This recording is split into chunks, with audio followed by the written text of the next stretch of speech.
It is Monday, February 26th. Sorry, I was saying please don't crash, please don't crash. Please don't crash. Let's go in and monetize this. YouTube. There, I'm live. I'm going to turn on Do Not Disturb. Do Not Disturb. Let's go into YouTube Studio. Come on. Come on, mofo. Content. And live. And we're not going to do anything to demonetize it today. Okay. Videos. More. Just call me that. My name is Buffy.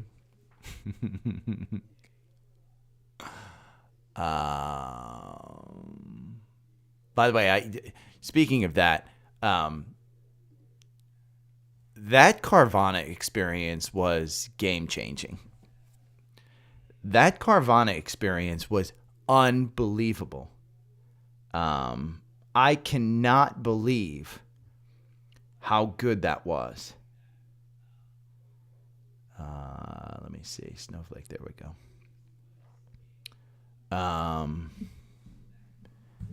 Morning, Scott. Morning, Larry. It was amazing. He's here.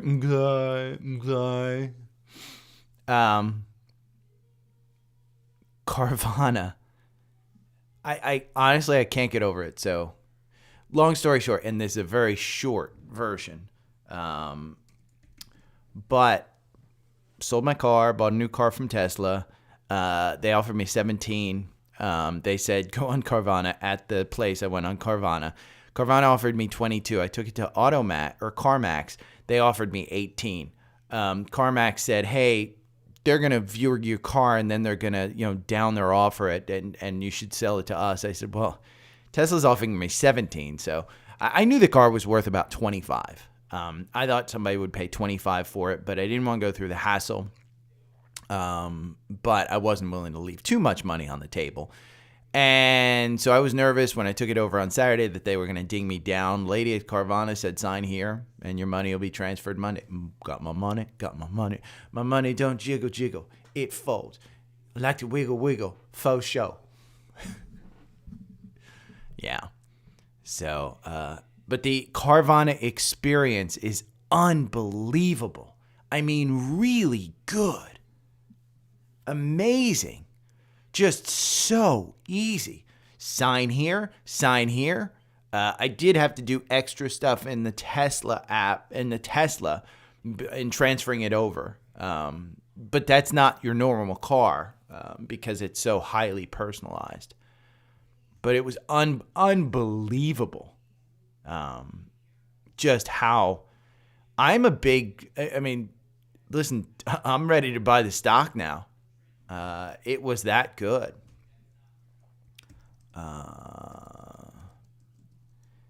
FB, we got so many scans. Microsoft, Google, Qualcomm, Cliff, Costco. Let me just make sure to.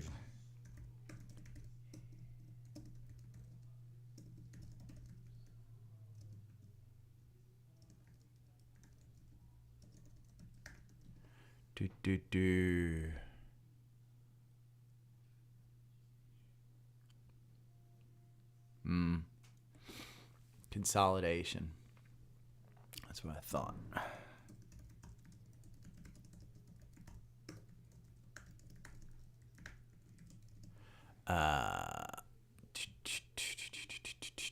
That's a lot of scans. But yes, Carvana. The whole car buying experience this weekend was phenomenal. Just phenomenal. IGM, AMD, CRM, XLK, BLDR. That's got an inside candle on. Shit. Let's see. Okay, brokerage holdings, covered call ETFs. Morning, Scott.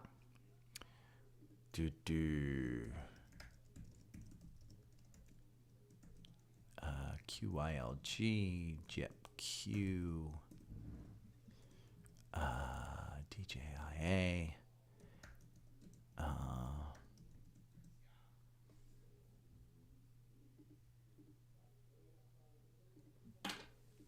I got some type of, if somebody can figure out, okay, this is the trading portfolio.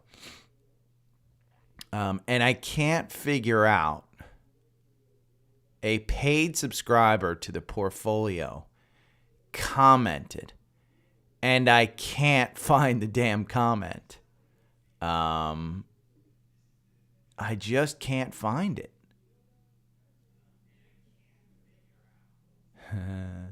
SMCI's up, I think. Yeah,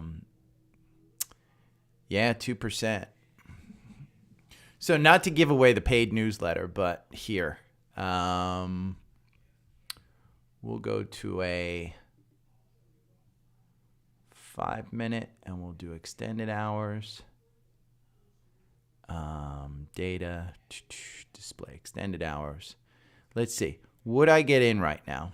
If you read the paid newsletter, yes. Honest to God, at 878, I'd probably take the chance right now if I were trading this. And just paid newsletter-wise, you've got confirmation above the 9-day. You've got the MACD crossing up. You've got the RSI at 50. If you're looking at trading this one, I would say yes. Because if we pull this back to 4 a.m., it opened, let's see, 4 a.m. it opened down here at 8:46. So you're still in that upward trend, and you're about to have the golden cross. So would I buy it? Just, listen, if you're wanting to trade this one and scalp this one, 876. You got confirmation over that 9-day. It's positive. The 50 days moving up. The 200-day hasn't moved positive, but you're just about to cross it.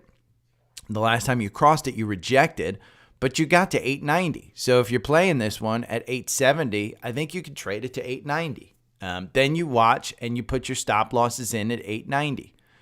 So here at 876, you're losing a little bit, but you've still got, this one closed at 875, so you're still above that one. Higher highs. Yeah. This inside candle. Inside candle shows either a reversal or a consolidation. This had a big candle, but it's an 8 o'clock candle, so it's just sometimes there's some data anomalation in that stuff. But I would, if I were trading and I were watching this one, yeah, I would buy here at 876. We'll check it later. But I would absolutely buy here at 876. Morning, Mike. Morning, Chris. Nothing in energy. Levered ETFs. Let's see. Do we have bullish levered ETFs? Or bearish that crossed? It's probably bullish. Walmart shows down 66%. Some dumbass retailers are buying that thinking, oh my God, this is a buying opportunity.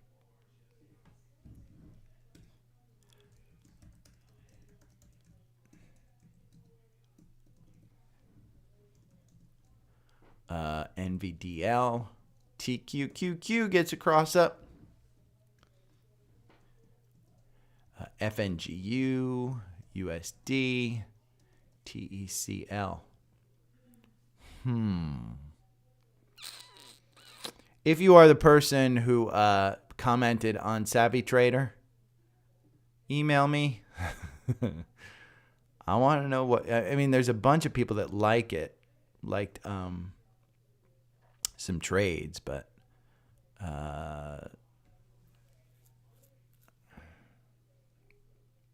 Skid. I'll look at Skid. Let me get these scans done.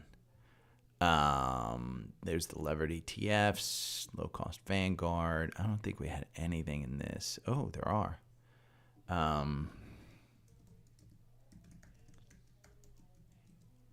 QQQ, VUG, QQQM, VOT, and VB.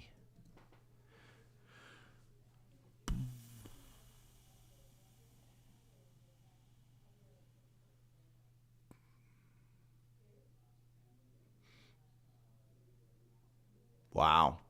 High five, Scott. Boom. That's nice. Just look, you've gone a little red. A little red. Let's see, it's at 873. I mean, for me, I would be scalping this pre-market, and then look at the volume. I mean, the volume's picking up. Whoop, whoop. Daddy's getting paid. Thank you. I appreciate it. I'm just more happy that you made 100%. That's impressive. I'm still in SMCI. I have not bought back in my retirement account.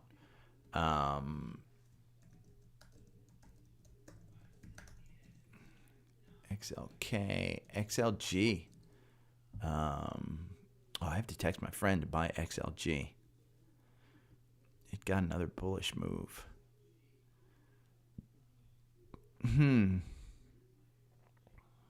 XLG in pre-market up 0.22.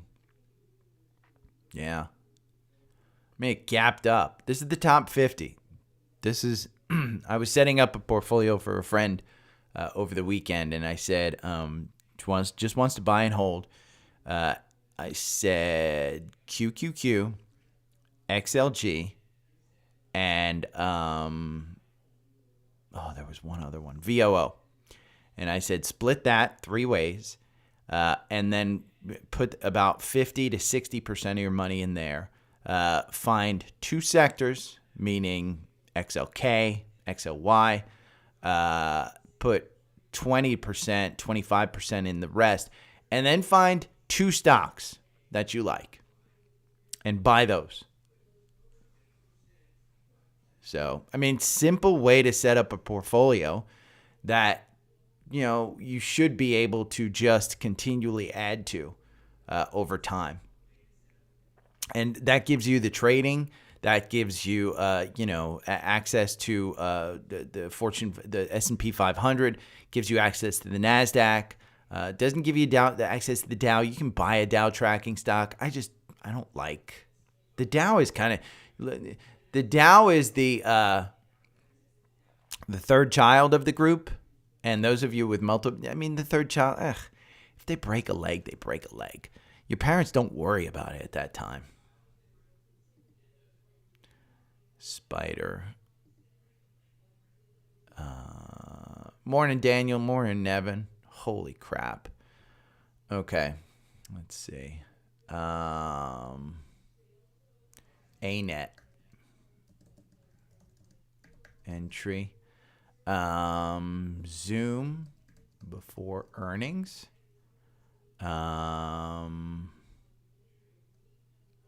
Cleveland Cliffs. I've got that up there. Pins. Rebound. AIQ continues to go up. Cisco. 50.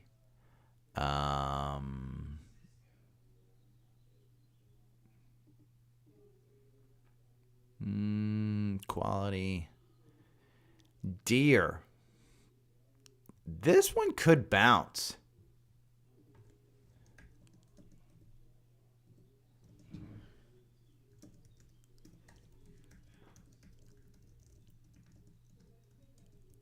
I like that one. Okay, let's see.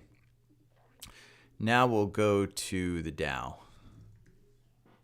And hopefully Amazon shows up in this one. Cisco. No. Ooh. Nike would buy Lulu. Or on instead. CRM's in there. Yep. Cisco is in there. Microsoft is in there. I know that. Okay. A lot of Dow stock. I mean, we had a great week last week. So, NASDAQ 100. Oh, God. Old Dominion. No, that's run too much. Cadence Systems. ADP. I mean, God, is this ever going to stop? Look at that. I mean, that's a long-term stock chart. And you want to buy it down here.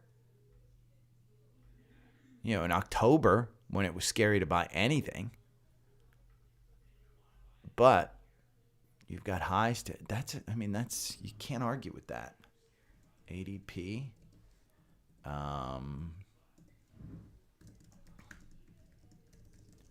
Highs. Cisco, Copart. I mean, that's just getting rejected off. Qualcomm we have. Same Workday, same kind of chart, but you don't have the all-time highs to get back to.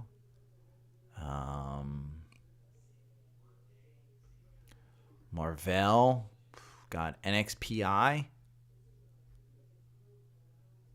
DoorDash coming back after their earnings drop. Now it's back to where, I mean, look at that recovery. Could have bought DoorDash at 109. It's at 120, 121 now. Yeah. I mean, it's just continuing the run. Costco. I have Costco up there. Intuit. They disappointed on earnings. And, oh no, they had pretty strong earnings, I guess. But you got this gap up the day before earnings. Okay, let's go to S&P. S&P 100. God, they have so many scans in here. TrendSpider's so good. Morning, Nevin.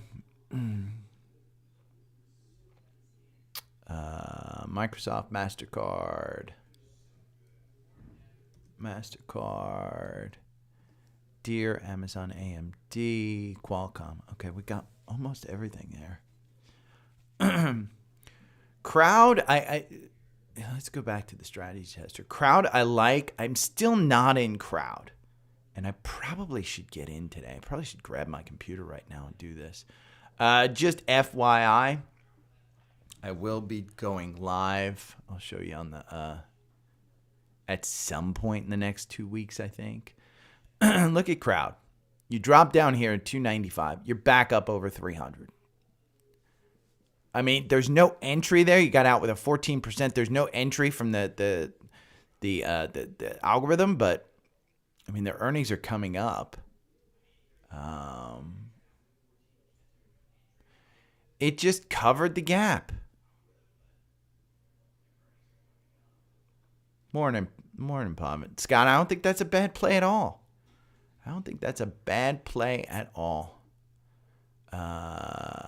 Okay, we're going to get out of there. Let's see, did they update their pricing? You're going to love TrendSpider. Okay, here's what I'm going to do. I'll go over to Seeking Alpha. I'm going to start pitching stuff again. I'm going to sign out of Seeking Alpha. Sign out.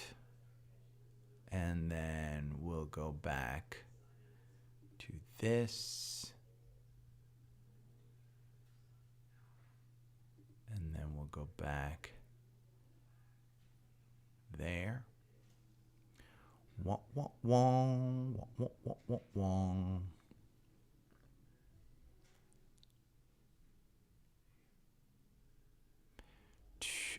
so we got TrendSpider. We got the daily newsletter.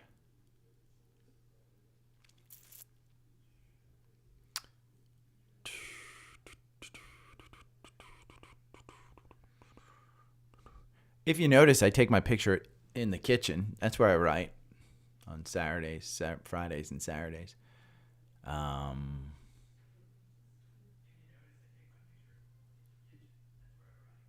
can hear myself.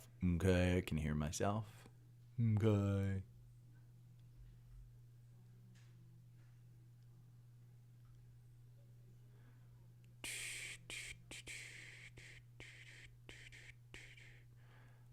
This was up 185% biotech. Wow. Cart.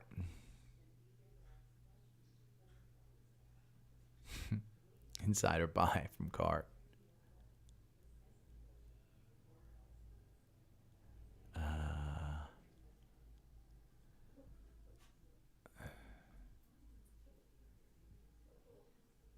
Yeah. We go over there and look at insider buys once we're done. I'm going to look at the Qs. Morning, Mark.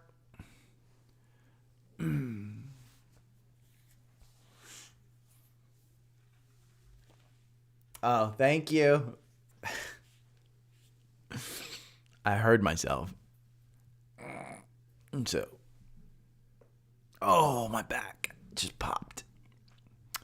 Let's see. I'm going to go over all of these things, alpha picks, and then the trading portfolio, because I do want to show people how good this trading portfolio is doing. There's the pre-market and the core portfolio, Netflix upgrade. Okay, now I'm going to go down, and I think I've got a good amount of articles to talk about. So Micron starts producing their chip for the NVIDIA rack. Let's log in. Sign in. And I don't think it puts me out of these. Nope. Okay. Sweet. Micron. Insider sales. Apple. Here are all the earnings. Here's the big movers today. Here's Tom Lee saying we still have room in the tank. I got to pause the video once Tom Lee comes on.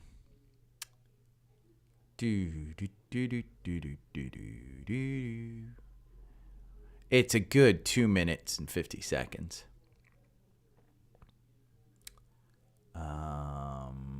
There we go. Okay.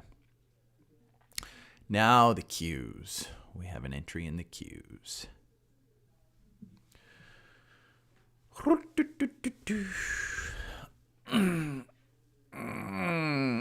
Okay. Okay. We're going to go over this stuff. I'm going to hit record and start going because I got to call State Farm, put the new car on the thing. I bought mud flap for the car. I put the pedals on. Joe and everybody that owns a Tesla, by the way, I bought.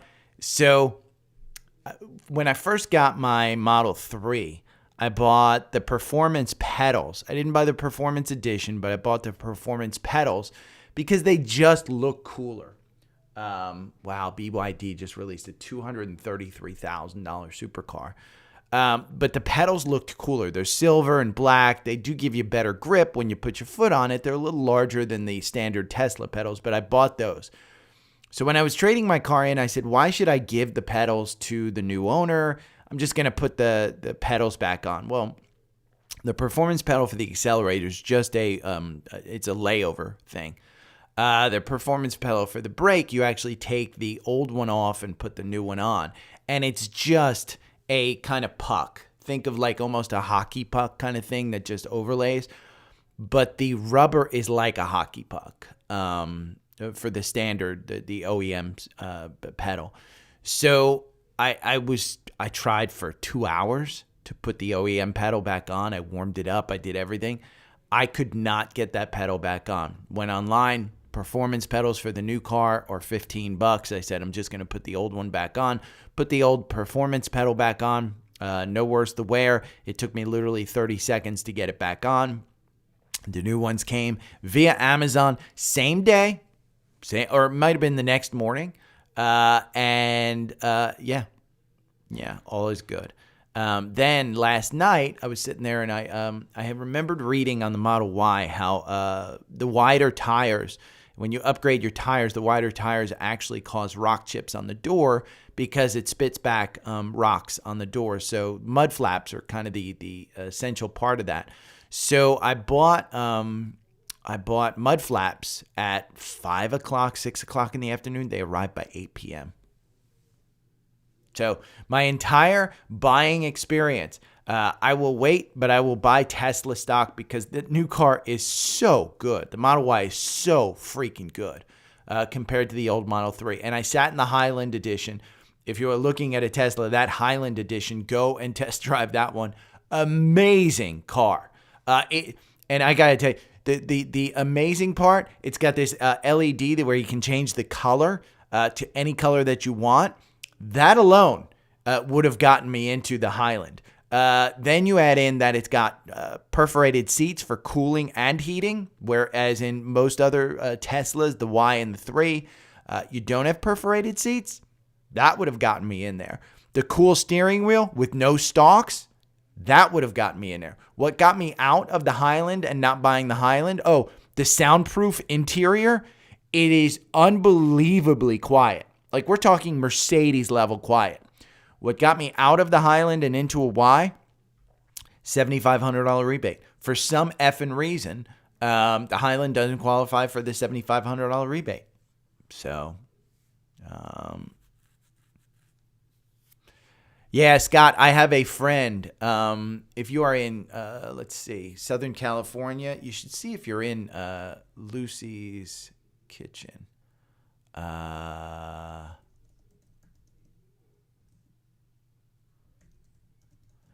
me see. Lucy's Wholesome Kitchen. Lucy's Wholesome Kitchen. That's it. This, Scott, you should, here, I'll give my friend a plug.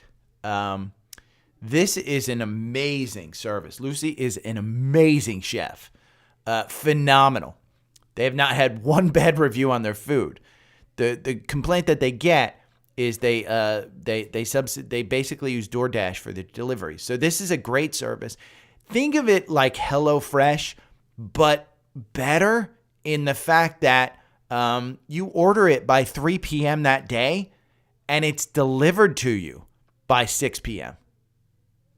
So the one complaint that they have, they do an API through DoorDash for deliveries, and it's the delivery.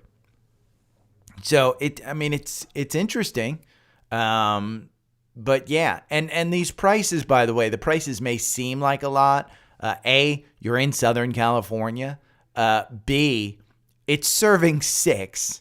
So you tell me where you can go out and buy a gourmet freaking meal with grilled chicken, Greek salad, hummus, the whole thing, or classic stuffed shells with meatballs, garlic bread, and Caesar salad for $100 for 6 people. Yeah, Lucy's Wholesome Kitchen, awesome. If you're in the service area, I highly, highly recommend it. This is Lucy. She's awesome. Just an amazing cook. You can follow them on Instagram and everything. Proudly serve 15-mile radius surrounding Newport Beach, Laguna Beach, Huntington Beach, and Costa Mesa. And if anybody wants to prop them up, leave them a review. They're great. I mean, just the whole company is just phenomenal. But yeah, they use DoorDash.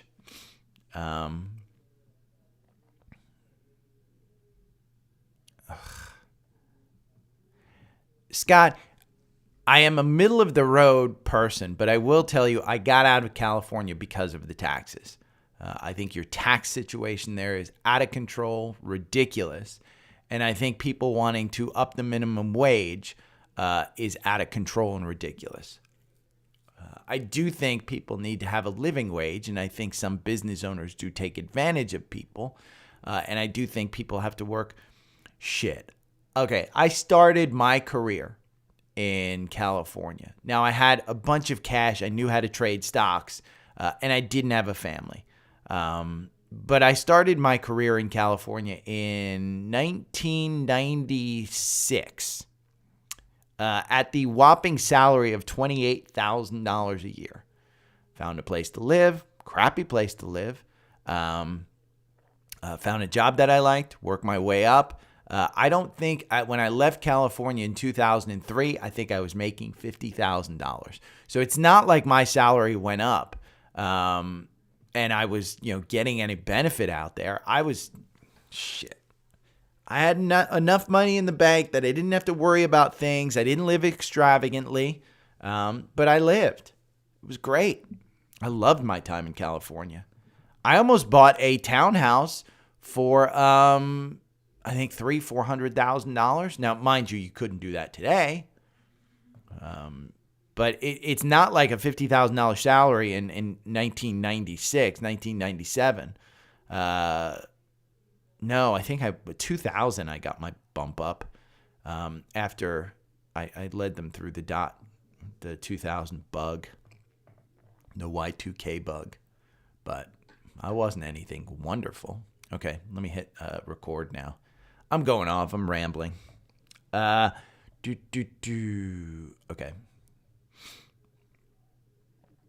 Good morning. It is Monday, February 26th, the last trading Monday in February.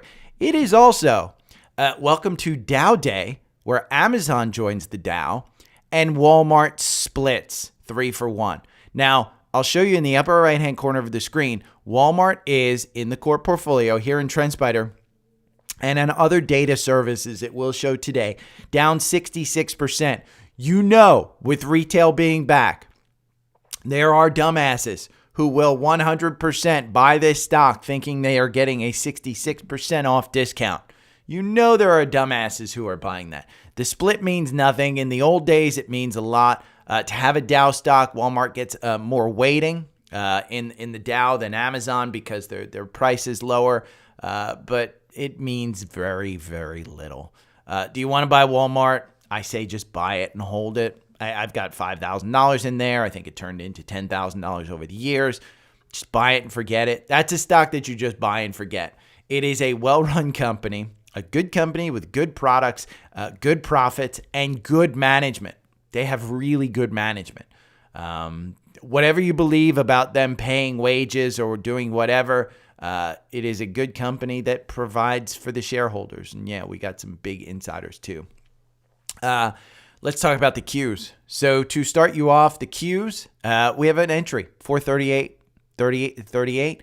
I'd be a little bit careful of this. We have a gap down here. I'm not saying that I think we have a pullback, but I think we might be due for one. I mean, in pre-market, it's up. The market's up. You're up 0.16. It's been fluttering around that even line. You have a MACD cross up here. I mean, that's pretty bullish. So, here at 407, were you comfortable buying there? No. Here, on Friday, did you sell out at 3% gain? Maybe, maybe not. Algorithm kind of protects you. I don't think you have a problem selling in. What I'm saying is, if you have, say, $1,000 that you want to put into QQQ and you've got the time, this week, put in, buy each 5 days. Put in 20% a day of, $200 this morning, $200 tomorrow morning, $200 Wednesday morning, $200 Thursday morning, $200 Friday morning. Just do that. That would allow you to actually dollar cost average. We may be up 2% in one day, and you may be buying at a high, but at least that way you're adding into that. Understand dollar cost averaging into things like this is the better way to do it. Now let's talk about my schedule. This week, Tuesday, I will be on tomorrow. Wednesday, I will be off. And Thursday, I will be off. There probably will be short newsletters. If I do a podcast, it will only be a podcast. So I'll release something, but it probably will not be more than 5 minutes about what's going on. And it will be a very short newsletter. I'm taking off. It's Mama's birthday. I'm flying up to New Jersey. So I will be off. But there's big news ahead. Those of you with the paid newsletter, even the free newsletter people, you got a good newsletter this weekend that kind of wrapped things up and taught you, hey, here's SMCI, and here's how you could trade it for 10, 15% swings during the day. But the biggest news is I'll be doing a live trading session. If you're interested in the live trading session, you must be a paid member. That's what I'm going to do is for the paid members, I'll do some live trading session. It will be in the morning. It will be, so I'll probably cut the podcast short. I'll email out a link to the paid subscribers, and you can join me and we'll do some live trading. I'll have a student with me live in the studio. And if you didn't see, then go over to the private Facebook group or to my my Twitter, and you can meet producer Peter. Producer Peter will be getting yelled at from time to time about his douchey calls, about his douchey acting, about how he has a big watch, about how he flexes in cars. You can, there's Peter. There's Peter right there. You can go watch his video. He's a douche. He's just a douche. You say, yeah, this is the guy. I mean, he shaves his eye. Peter, you're a douche. But he will absolutely 100% be in the live trading session. So he's my student. He's going to be there. But yeah, take a look at that one. But in the paid newsletter, yes, you have to be a paid subscriber. I did it this weekend. The weekday newsletters, if you're not a paid subscriber, don't have FOMO. If you don't want to join, don't think that I'm trying to sell hard here, because I'm not. The live trading sessions, I may release them afterwards. I may not. I don't know what I'm doing. But as I start doing more of these, I will up the price of the paid newsletter. The good news about locking in the price now, when the price raises, you don't get the price increase. So say you get it now and you're on $15 a month or $135 for the year. That's the price that you pay as long as you keep the subscription. When you cancel the subscription, then you're in. There are some people who joined me in June when I started this newsletter and are still paying $5 a month or $50 a year. Simple as that. I mean, there are some people, when I upped it, after I started getting some content up there, I upped it at $8. There's a ton of people at $8. So understand, as I raise the price, you do not, you want to lock in that price if you're a fan, just because it'll save you money over the time. I'm not going anywhere. I'm not, cutting anything out, but understand that. But the paid newsletter, free newsletter, I'm just happy you subscribe. Please do not have FOMO. This is just a way to support me. Like I said, the Qs, there's a raft of economic releases on deck. Peter, what a douche. On deck, including January durable orders data on this is from Webull, by the way. And if you're not a subscriber to Webull, you can sign up here at Daily Stock Pick. Linktree, linktr.ee/Daily Stock Pick. But we have January durable orders and data on Tuesday and January wholesale orders on Wednesday. Corporate earnings are winding down, but several high-interest names are reporting in the coming week, which could give investors greater insight into the state of tech and consumer. Salesforce is the big name that's reporting.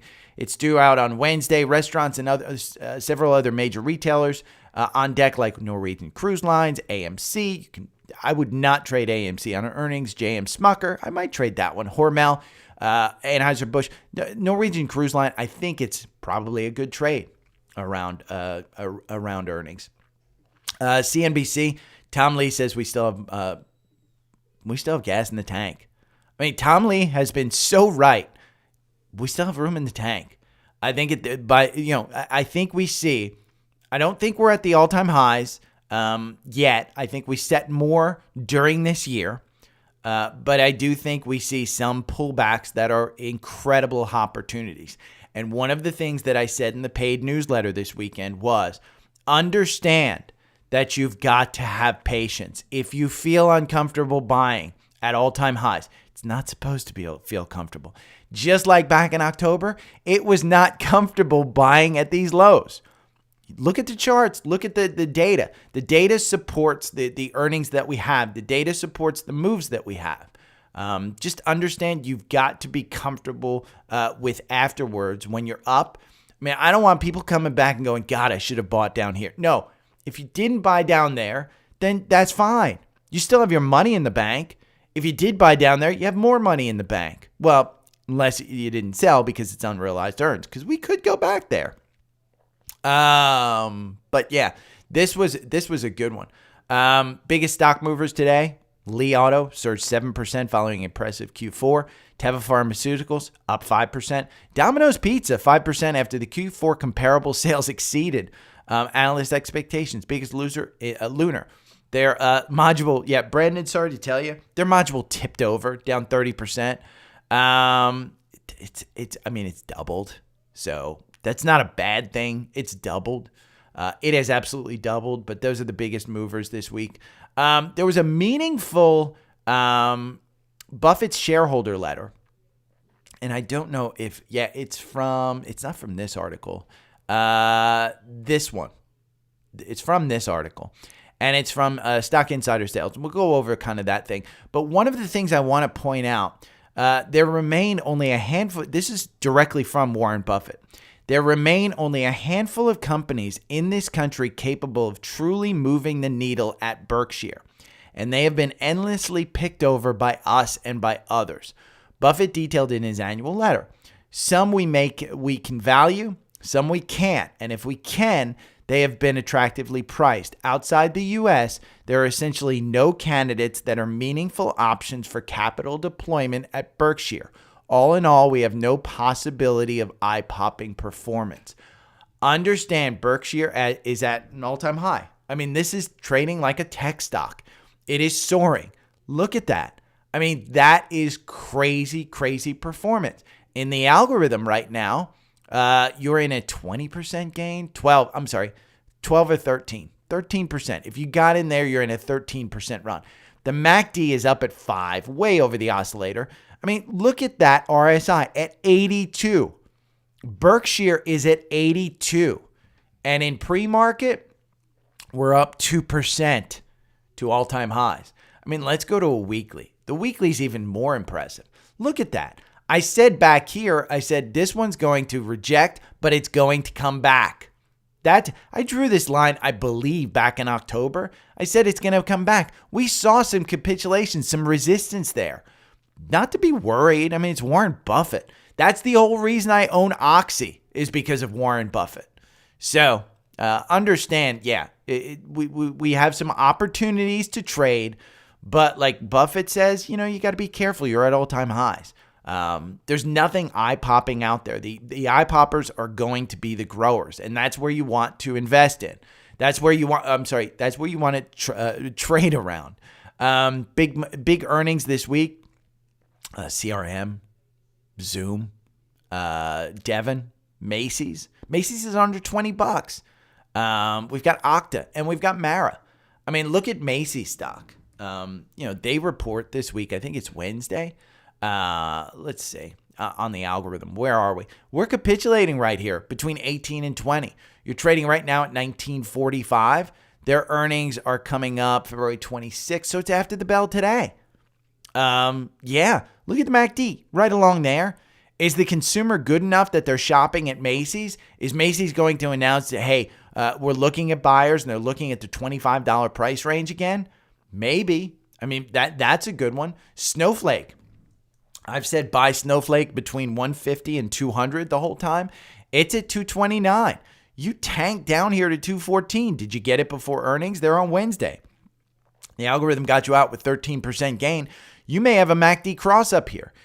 In pre-market, you're up less than 1%. It looks like 0.51 at $230. If you haven't bought it, probably just buy it before earnings. I mean, all these earnings have been really, really good. Palo Alto is one that, got dinged on earnings. We'll go over that in a little bit. CRM just got a price upgrade from an analyst. This is one that I just bought and I forgot about. We just got an entry, 293, right before earnings. 293. Look at where the MACD is. Look at where the RSI is. Are you upset that you didn't buy at 200? You should be. This is a transformational AI data company. CRM is great. Devon Energy. They have earnings coming up. I took this out of the core portfolio. It has been on a run ever since. Yes, I am the mush in that sense. You got a $42 entry point here. That's a nice 5% gain.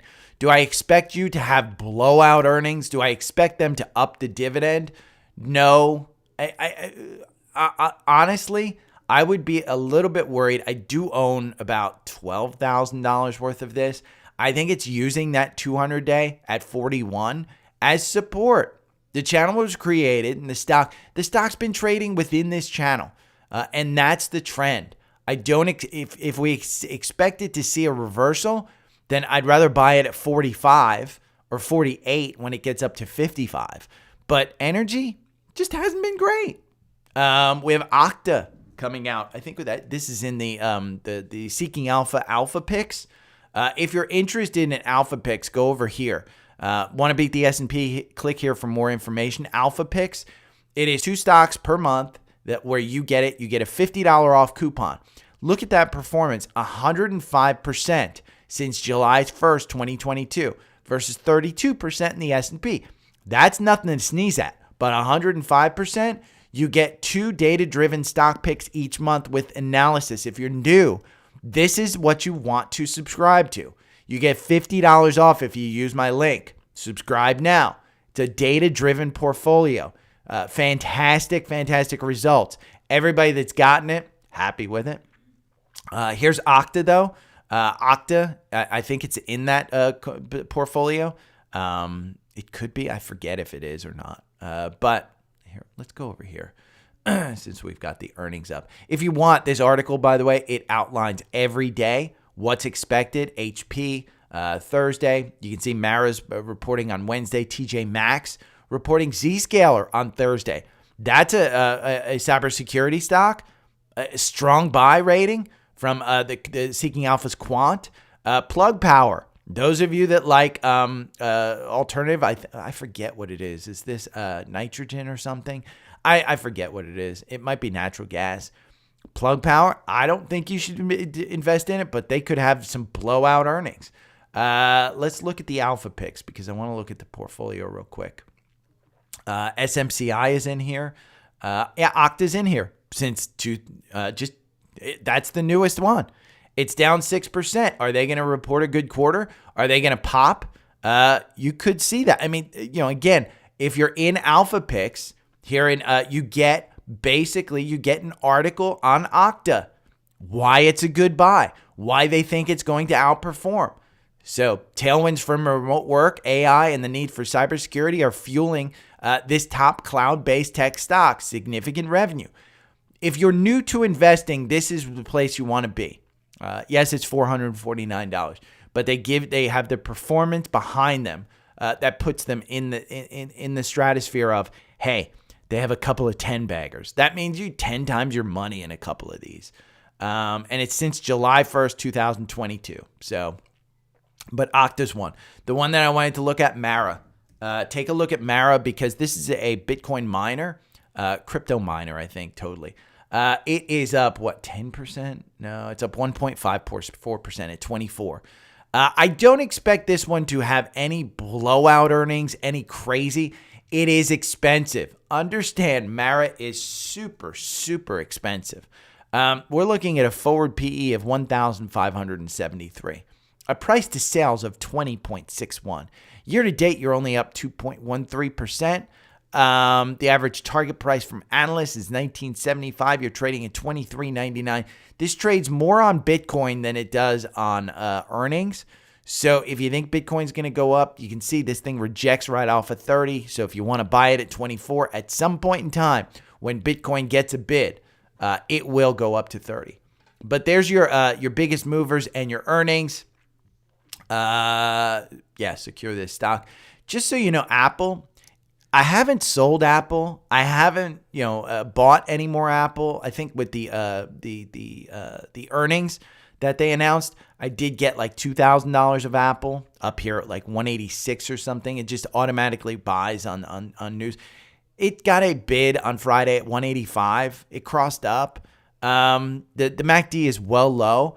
This is an interesting one. Apple may position their next iPhone as an AI phone. What could that look like?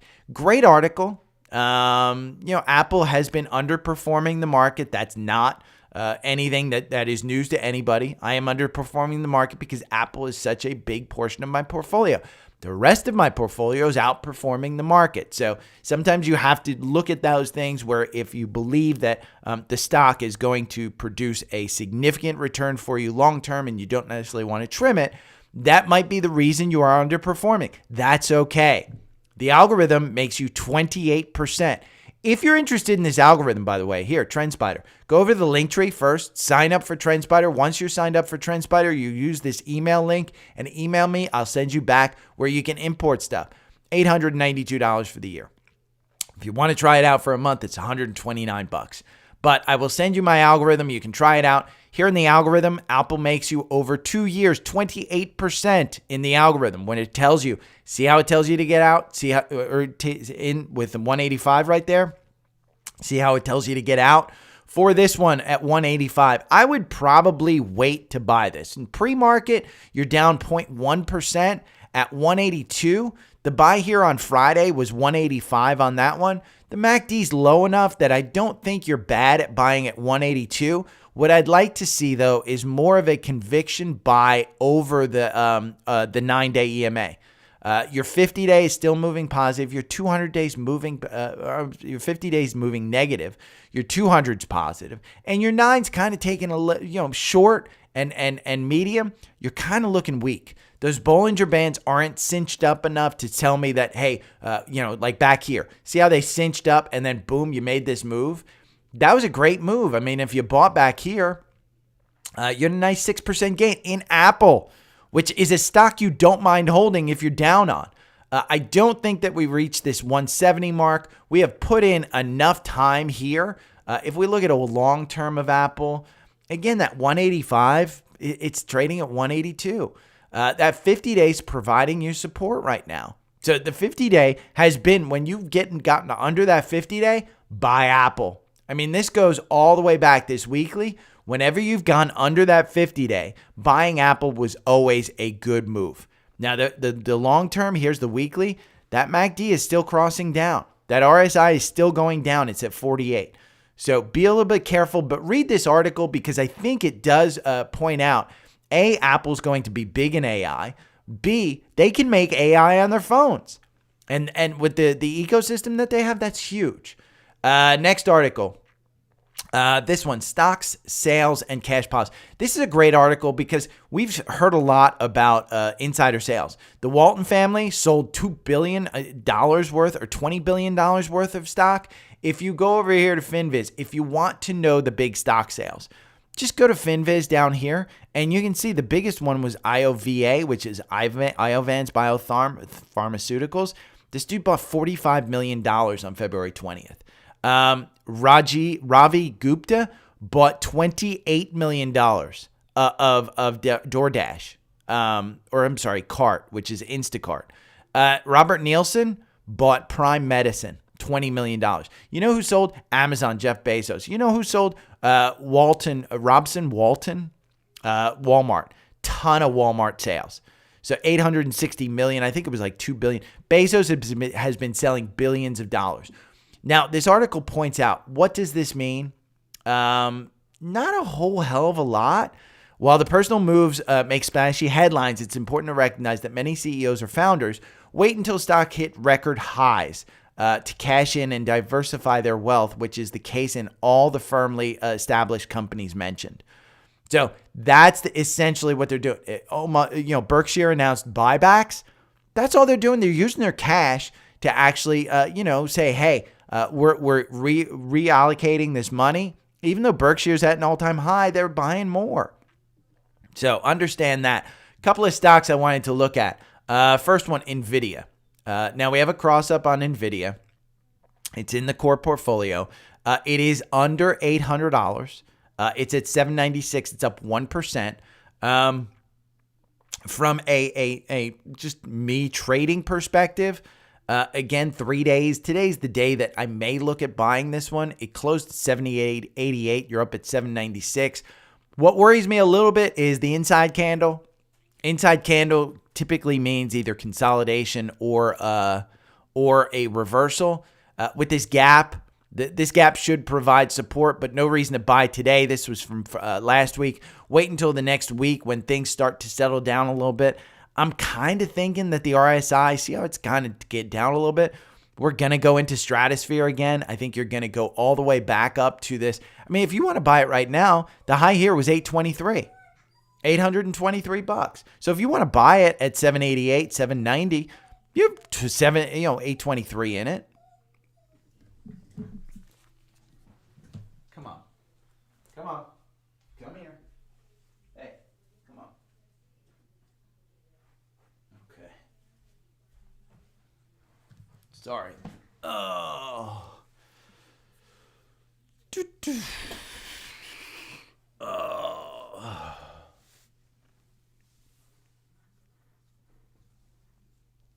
JJ, I'll look at that.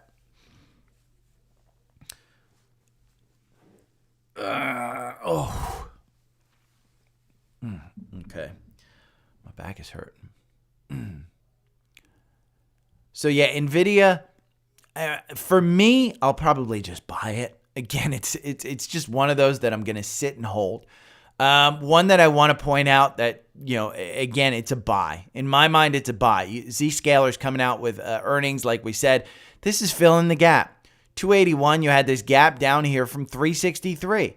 Now, the problem is, and this is the real problem, we're going to have to pull this back to where this stock was trading in this range, because we've got quite a bit of volume here that's just missing. See how you're down here? You've got to get through this 285 to 299. People are going to start selling. And then you don't have any volume until you get back to 330. There's a bunch of mofos who bought during this time of consolidation, and they're still holding. There are a bunch of mofos who bought during this consolidation at 364, and they got hurt on earnings. Your MACD is way down. Your RSI is way down. If you believe in this stock, just buy it. The problem is, again, you have to trust the management of this company. They said there is no demand problem. There could be a demand problem. They could be completely lying to you. But I own this one. I will probably be buying, not this one, but I'll probably be buying CrowdStrike. Now, CrowdStrike hasn't reported earnings, but I like this one. It's already filled the gap up here. 318, I think, is the full gap. But 311, it is just expensive. Understand, it is expensive. This PE, forward PE is 82. If they grow into this, that's fantastic. Here's the thing. Palo Alto's only 46, and they got dinged down. This was like 60, and they got dinged down. So does CrowdStrike get dinged down? I want to get back into CrowdStrike. I've got to be patient for it. I do want to buy it before earnings, but the Palo Alto does worry me. If we look at the quant score here, you look at this, a top-tier cybersecurity company at a premium valuation. That's the problem. It's just the valuation. The quant says hold. CrowdStrike will have their moment. Strong buy. This is from Monday, February 12th. This is from February 15th. You can read all of these in Seeking Alpha. 12 out of 46. What's number one? UiPath. UiPath's Zscaler. Zscaler reports, and look at how high that is. But it's the valuation. The valuation is what's killing it. If we look at Zscaler, whose earnings are coming up before CrowdStrike, these are on Thursday or Friday, 29th. Look at Zscaler. It's already filled the gap back up. This one was on a run. And if we look at Zscaler's valuation, again, these are different companies, but its forward PE is 76. You can play this one for earnings. Look at those candles. It's coming back. The trend line's clearly up, still up. The average target price on this one is 253. You're trading at 235. Most recently, analyst January, 311. So Zscaler, solid cybersecurity company. I'm looking at CrowdStrike. I'm looking at that one. Now, we've got two stocks in the core portfolio I want to point out that I do think are buys but are expensive. Shopify. It has you out in the algorithm. I'd say get this with just a 7 handle, under 80. I think you're going back. It has put in a nice capitulation. 73 is probably your bottom price, unless we have some type of huge turnaround or they make some type of crazy announcement, which I don't think is possible. You got a nice gap up here to 88. I think you get back to that. This is an incredibly expensive stock, so this is a buy and hold. This is just a great company. Another great company that's actually killing it is Uber. And you're seeing they gapped up. This has been well more than 3 days since this. What this was the buyback and a dividend announcement. Gapped up. It's been 3 days since that. Buy it. Under 80, buy this. I was screaming at 40. The ad tier and everything on this are fantastic. So those are two in the core portfolio I think you can buy. Micron. This is an interesting one. I listened to a podcast this weekend, but Micron announced that it began volume production of HBM3E, which is the high bandwidth memory 3E solution. This is part of NVIDIA's H200 Tensor Core GPUs. Now, understand, I listened to the Compound with Josh Brown this weekend. It was a fantastic podcast, and it was about NVIDIA. And one thing that all the guests mentioned was a lot of people think that NVIDIA is just a chip company. Well, these H100s and H200s, all of them are like 70 to 80 pounds. And Jensen Huang said this on the call. These are like 80-pound racks. They're not just small chips that you put into a device. These are huge racks. That's why SMCI is so good at installing this stuff, is because NVIDIA does this. Now, here's the ding that may come on SMCI, and it was just mentioned during Jensen Huang's call. But it was a pretty good focus of it, I believe. He said, hey, don't count how many units we sell going forward, because we are turning into a services company. So everybody who's bought one of these H100s, H200s, we have software and we have service that we will continually sell you on a subscription basis. That's a game changer for NVIDIA. That's a different business model. And I believe that changes this stock. 100%, I believe it changes this stock. That's why I want to buy it. And understand, all of these other companies like Micron that are putting stuff in here, they can't produce them fast enough. Here, NVIDIA's up 59% year to date. Average target price, $868. You're trading at $788. I'm sorry, it's $797 in pre-market. Get it on while it's under $800. I mean, you want this when it's under $800. It's about to go over $800. I don't know if you'll have a chance to buy this under $800 after you listen to this episode. But these are the chances that you want to take in this market. You want to find good companies with good products, with good earnings, and good management that are doing this. I don't think NVIDIA is one that's going to be overpriced. I think it's going to bounce off that 800 price. Don't try and nickel and dime it. If you're buying one share, what does it matter if it's $790 versus $800? If you're buying 10 shares, it doesn't matter if it's between $790 and $800. Just buy it. And listen to that Compound podcast with Josh Brown. It was great. Social request. George from Spotify wants me to know what I think about Wolf. I think this is the financial one. Is this financial? Let's see. Let's see what Wolf does, because I want to go over here. Oh, one other thing I want to mention is with Seeking Alpha Premium, you get these emails.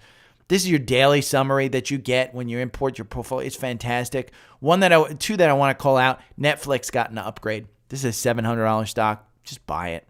Oxy got a downgrade. The only reason I'm holding Oxy and the only reason this is in the core portfolio is because it's a Warren Buffett stock. That's it. And the other thing I want to point out before I get to George's Wolf is the Savvy Trader trading portfolio. if you guys want to know what's in this, you're going to have to pay. It's a subscription. I do give it for free on my newsletter. So, you do get additional reasons. You get additional timing, things of that sort. I do think it is worth the price paying. But I wanted to show you my performance against the Qs. Year to date, I am up 43%. The Qs is up 6%. Here are the gainers, and here's the all-time. SMCI is driving this. Uber is driving this. Meta is driving this. AMD is driving this. NVIDIA is driving this. Amazon is driving this. Shopify.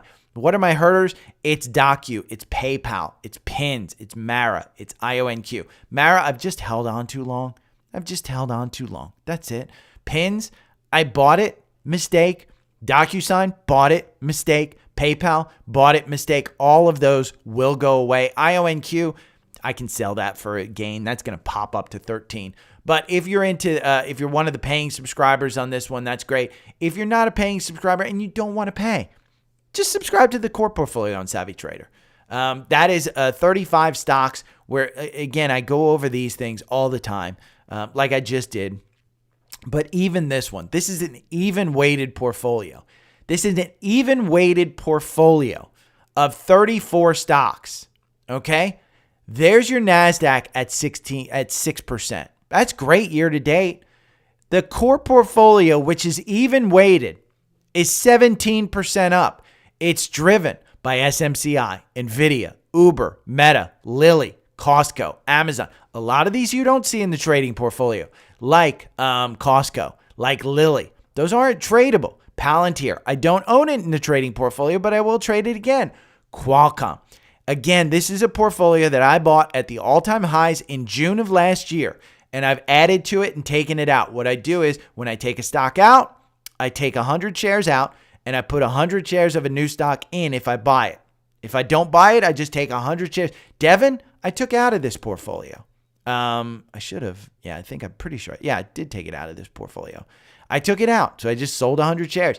Coke, it's above 60. I might take it out of the core portfolio because it hasn't done shit. Apple, it's underproducing. Since I bought it in June, it's down 1.56%. Tesla is down 30%. That should be in your portfolio, but it should be a trade. But again, the point is, if you're going to make a portfolio, you're going to have your winners, you're going to have your losers. I do not suggest an equal weighted portfolio. I suggest you weight it in the companies that are working. Don't water your weeds. Get rid of those losers. The core portfolio is just meant to have stocks in there that are solid performers. So let's go over here and we'll go to Seeking Alpha. I didn't want to put that in the search. I wanted to put that in the Seeking Alpha search. So let's see what Wolf is. Wolf. From a chart perspective, you're down 0.13 today. George. What makes you think this is good? Let's see. Wolf is, let's go down and see the description. Operates a powerhouse semiconductor, focuses on silicon carbide and gallium nitride technologies in Europe. If you just got into this because it's a semiconductor company, that's the wrong reason to get into this. Look at the valuation, C. Look at the profitability, F. Look at the momentum. You need to have Seeking Alpha. If this is a company that you're interested, this guy on strong buy on Thursday.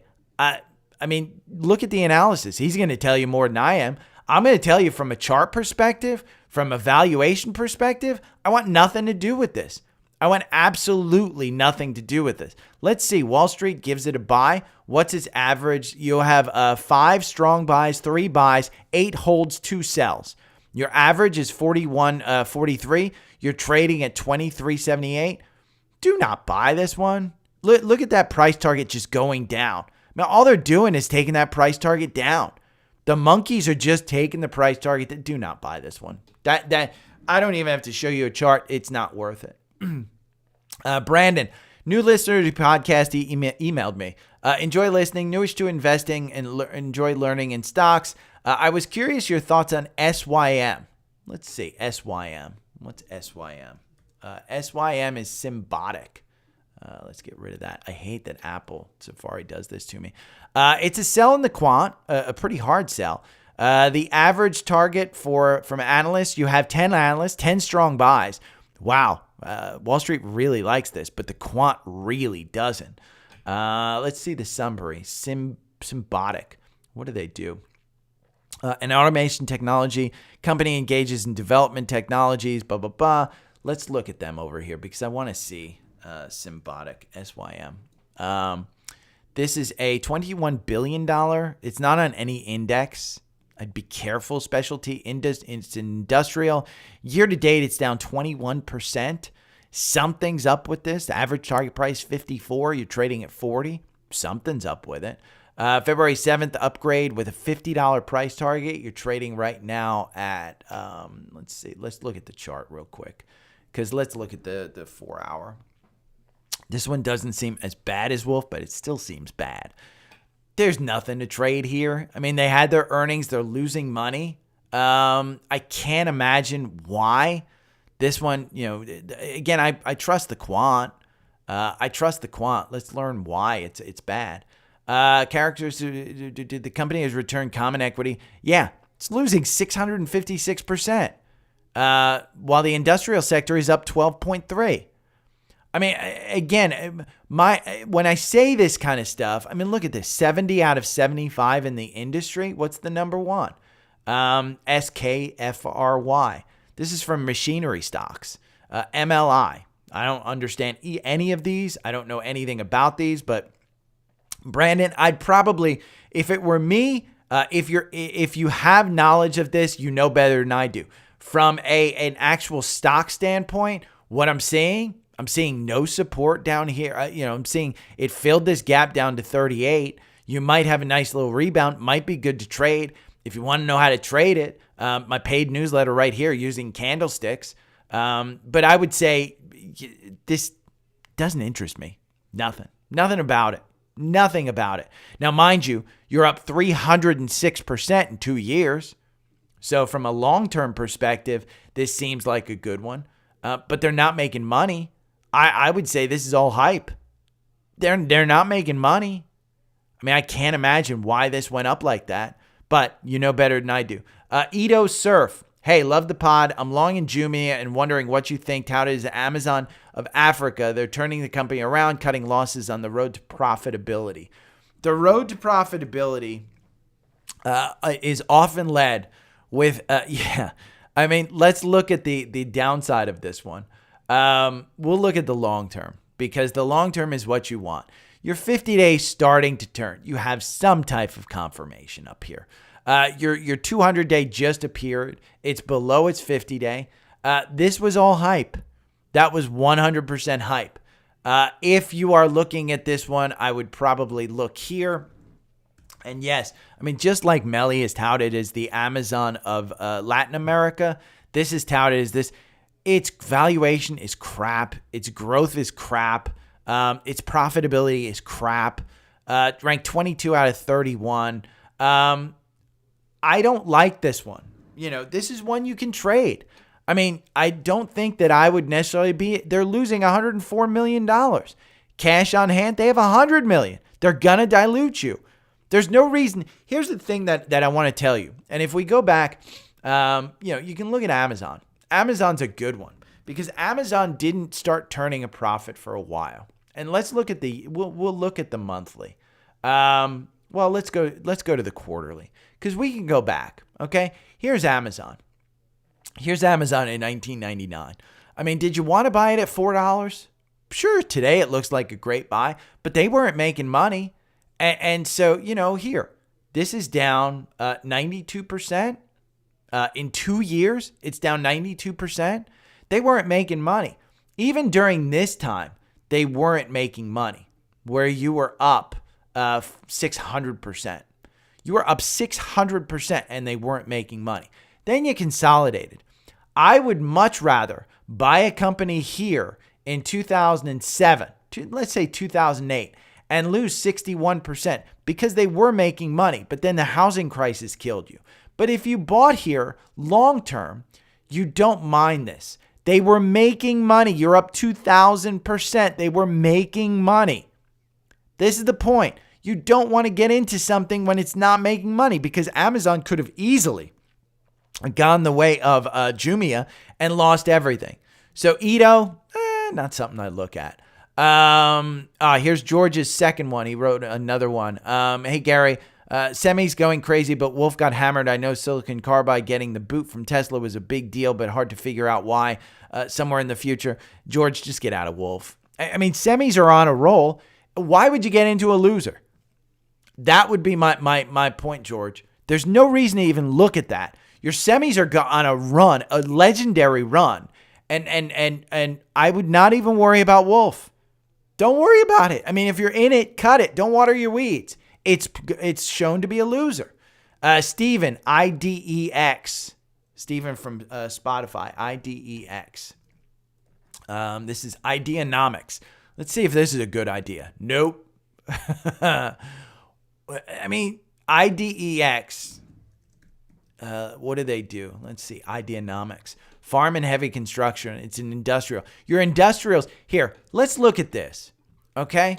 Let's just look at XLI, because this is an industrial, and you want to look at IDEX. Okay? Let's look at this. Let's chart this, because I'm going to select symbols. I'm going to get rid of we don't care about the S&P 500. But if you're going to ask me about Ideanomics, let's see. I mean, 1 year, you're down 94%. XLI is up 18%. Let's just cut it down. Year to date, I mean, IDEX is down 49%. XLI is up 5%. If you're going to buy an industrial and you're going to try and time it, trade it. Trade it. But you're going to lose. I mean, just outright, you're going to lose even if you trade this on anything long-term, Steven. You're just going to lose. Go over to Seeking Alpha, find out what industry it is, find the spider sector symbol, and then compare it. If you're losing, it makes no sense. Just buy the spider sector. That's it. I mean, industrials have been on an all-time tear. So IDEX, no, I don't even have to look at the financials. It's a mess. Chatty from Facebook. Hey, Gary, thoughts on ALTM? I actually originally bought LTHM for the long term, but when it merged with another company in January, it became ALTM. I am not I'll tell you right now, I don't even have to look at this. It merged with another company and probably lost. This is lithium. Lithium is one that I don't think it's a horrible play.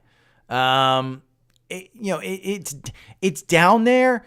It got overvalued, and this will probably trade with the commodity. I mean, honestly, this will probably trade with that. That's why Wall Street thinks it's a strong buy. That's why Seeking Alpha analyst thinks it's a strong buy. The valuation of this is probably high. I mean, we can look at the quant factors. Momentum revisions. Valuation's a B+. 39 out of 45. It's a specialty company. Lithium engages. Let's see it. I mean, I'm not big on material companies and buying them long term. You see me with Cleveland Cliffs. That's a perfect example. There's a range in material companies. I'm into trading it. Now, this one, I don't know that it has any hope of coming back. I mean, right now at 462, algorithm has you in, doesn't have you out. I don't know. I mean, Chatty, you'd have to do more. If you believe in lithium, stay in it. I don't. I just don't. So let's talk about scans now. NVIDIA. I said buy it under 800. It's back down to 789. As far as if you want to trade, and you want to buy on a short term, go to a 5-minute chart. Just take a look at a 5-minute chart. I mean, NVIDIA here on a 5-minute chart, you can take a look at it. It's got a couple of candles today. Nothing that tells me, oh my God, I have to buy this one. Look at those candles. They're a lower low and a lower high. Nothing makes me want to rush into this. If we're looking, how everybody's buying this, let's look at some volume profiles. We'll take this back to pre-market, right before earnings happened. Did you get buys? Yeah, you got a lot of buys here between 775 and 782. I would be buying in the 7 days If you're looking short term, I would be buying in the 780s. If you're looking long term, just buy it. FBCG, this is the Fidelity Blue Chip Growth in the 4 hour here. You have a buy. I mean, this was a buy at 33.22. This is a solid company. Amazon, we have a buy here. This is a buy. Remember, Amazon, I think you have an opportunity.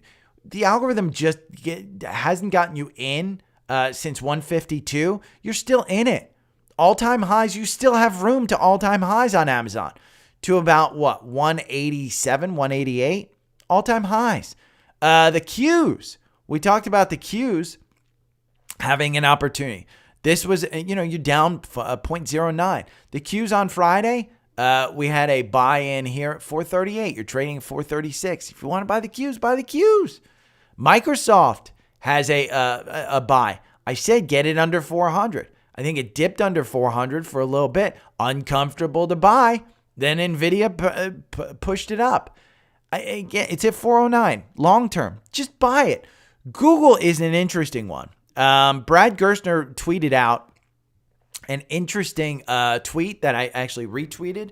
And if you want to follow me on Twitter, it's twitter.com/dailystockpick3. We're going to delete this because I do want to see. Brad Gerstner and on his podcast talked about, so Twitter had to roll back their Gemini stuff for AI. If you didn't hear about it, fairly embarrassing, not crazy embarrassing. But this goes back to 2022.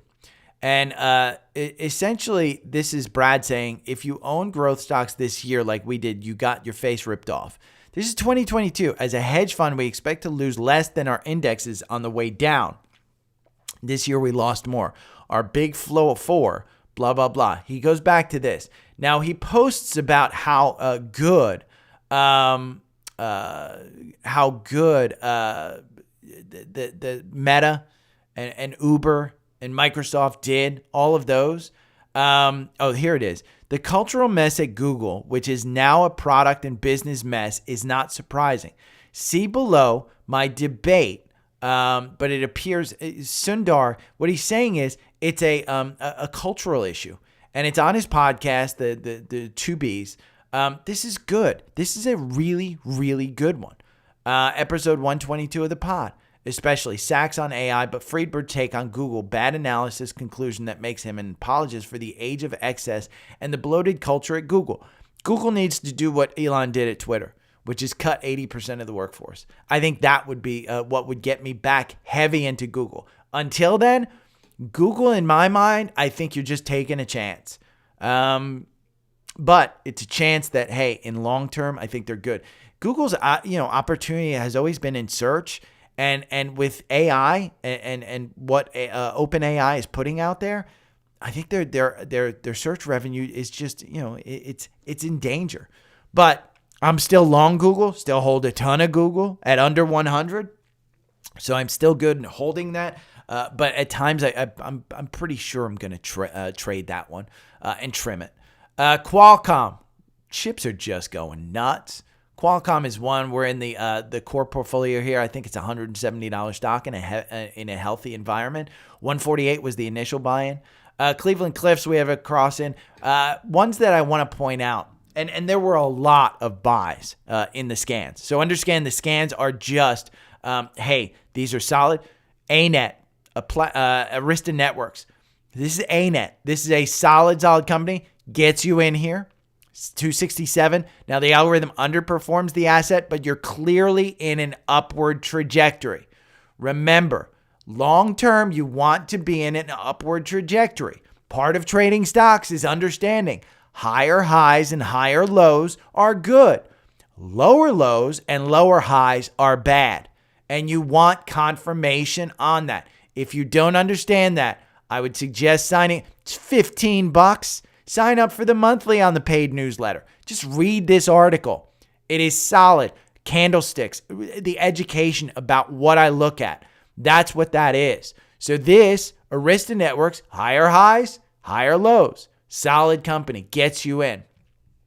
Zoom reports this week, and they had a cross up on the 4-hour algorithm. Oh, stop. I don't want Bitcoin. We want ZM. not XM, Zoom here. Zoom on the 4-hour algorithm, you can see this is a tricky one because I do think that Zoom, this in October went up. This is a company that I think has some really good product initiatives. Its PE is a little high, but their forward PE, and this is their projection. If they continue with that projection and they continue to give good guidance, this is a $70 stock trading at 63. Honest to God, the average target price is 79.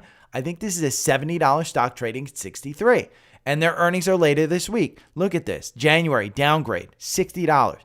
They downgraded Wells Fargo in December, but they gave it a price of $70.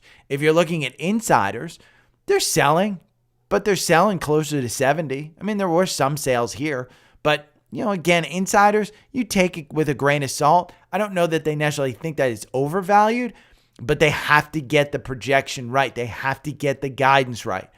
This is one of those that I think is, if they give weak guidance, if they just kill earnings but give weaker guidance, you're screwed. Pinterest, we have a cross up here at 36.09. You're trading at 35. I think at some point in time you come and cover this gap at 40. If you want a dollar cost, now I bought at 37, 38, somewhere in that neighborhood. I may even have bought at 40. But I'm down on this one. I will get out of it, but I will dollar cost average my way out because, again, take a look at the long term. Higher highs, even though you're down from this, we've turned higher highs and lower highs, but we're kind of getting that turn. The 200-day providing some resistance. I do believe this is a $40 stock. I think with some Elliott management in there, I think it's fine. Cisco, this is one, I think it's trading at 46, 48, somewhere in that neighborhood. 48 is a $50 stock. 49.01 buy. You are in the down, but you got kind of confirmation. I might wait a couple of candles, a couple of days to get into this. I think it's a $50 stock. I think you're getting back to 50. This is just one you get into. Deere, we had this one was beaten down. Could it get a bounce after earnings? I mean, this got beaten down on earnings. 364.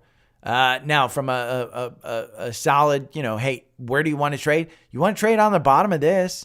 You want to trade around 350 or 360. This is the range that it's been in. I don't see a reason why it wouldn't get back to that range. There again, it's a little bit expensive. I mean, for an industrial or a machine company like this, heavy machinery, 13 is the forward PE, 10 is the PE. Average price target, 422. You look at the most recent ones, 430, 396, and you're trading at what, 364? So I think it's just a beaten down stock. Deere is one you can take advantage of. Nike, I would not get into Nike. I am in Nike at about 105 or so. I think it's trading at about, 105. I may be in at 112 somewhere. Oh, I may be actually in at 122 because I bought right before earnings. Yeah, I may be in at that 122. At some point, they cover this gap. But right now, I would probably wait 2 or 3 quarters. I would rather you buy Lululemon or Anon. So those are 2 growth companies. Lululemon has been tanking. It's been coming down. You're at 458. 468 is where you're trading. You've seen a nice little rebound. They have their earnings coming up later in March. So you look at the MACD. It's way down. It's expensive. Understand it's expensive, but I think you could trade that one too back. On. This is one you buy under 30, you sell when it's over 30. It's at 33. I mean, right now you have confirmation to trade this one, but those are the 2 that I would rather buy than Nike. Another one that has been a solid, we're talking about a payment processing company, ADP. This has a cross up. The 232 back here in January 2nd, don't you wish you got in there? But it's still got confirmation, still moving. It is, I believe, at all-time highs. Nope. Still have, here, you have 274 in this stock. 274 you have in the stock. Now, it probably will bounce off of that, but you have confirmation. So it just got in the 4-hour algorithm, you got it. We got a bunch of levered ETFs, including NVDL. If you believe that NVIDIA is going up still, NVDL might be the play. If you want to trade something, trade this one. This is a 2 times levered on NVIDIA daily. Do not trade this and hold it. Do not think you are buying NVIDIA stock. This is 2 times daily. So if it goes down a bunch, you don't have the opportunity to get back in and dollar cost. It just moves too fast. Trade this on a daily. Do not hold this for a week. Do not hold this for more than a few days. But if you want NVDL, 205 was the initial buy-in. The algorithm still has you in. It got another MACD cross up here. The RSI is a little bit high, but yeah. We also have TQQQ. This is the triple levered. The algorithm got you in. The MACD doesn't look way high on this. $60. I mean, I was screaming buy under 50 here, and I thought it was going to be a good buy. Did I buy it? Nah, I sold it like 55. I took profits. Am I upset? Nah. I took profits. If you take profits, you can't be upset. So I did on Facebook Live, or I'm sorry, YouTube Live. I was talking about a 5-minute chart of SMCI, and that's what trading wise, I thought it was a good buy. Let's look at the 5-minute, and I'm going to do extended hours because I want to see how it performed so that I can show you guys. Yep. See, and I said I wouldn't hold it at open. I believe I said that. I'd never hold. If I'm trading in pre-market, I never hold it open because you never know what's going to happen. What happened? A bunch of sellers showed up. A bunch of sellers of SMCI showed up, and you're still having weakness, and your MACD is still going down, and your RSI is down at 32. But this, I think it was here. It got some confirmation. Was it 6:45? No, I think it was around 8, around this time. So I think you had some opportunities to sell it. Yeah, you had totally turned over. So you absolutely, if you got in at what, 876, I think was the price that we got in at. You had some opportunity to sell it before it actually crashed down. You had a nice candle here. Could have sold it at 884. I mean, again, if your stop losses are quick and you have the buttons on your thing and you're trading quickly, yeah. Day trading, if you're interested in day trading, here's the paid newsletter. That's it. Let's talk about some of the sponsors. TrendSpider. If you're interested in my algorithm protects you from the upside, protects you from the downside. Trades in that nice little middle ground where you can make some money on most stocks. So if you're interested in that, this top one, TrendSpider is $892 for the year. Understand if you've got a big enough portfolio, that's not a big deal because again, the watch list, the scanners, the algorithms, they all kind of pay you back, whether it's saving you money and getting you out on the downside or making you money on the upside, either one. Or you can play the downside. Say you want, but when TQQQ turns over, you can play SQQQ. The second one, Seeking Alpha Premium. This is the one that I want you to get. It's $189 because you get $50 off using my coupon. This allows you to look at all the quants of the stocks, allows you to look at the analysis of the stocks, allows you to look at everything. This is what I want. For $189, there is no reason why you shouldn't have this. Again, I think it's for everybody who's got a bit. If you've got a $5,000 portfolio, do not spend $189 on Seeking Alpha Premium. The information is out there for free. You just have to know how to read it. You're going to do more work. But if you have a $10,000, $20,000, even $100,000 portfolio, $189 for a year is nothing to pay for Seeking Alpha. The amount of benefit that I get out of looking at that, it is incredible. Your third thing, down on this link tree, it is Alpha Picks. This, if you're brand new to investing, again, it's a little bit expensive at $400.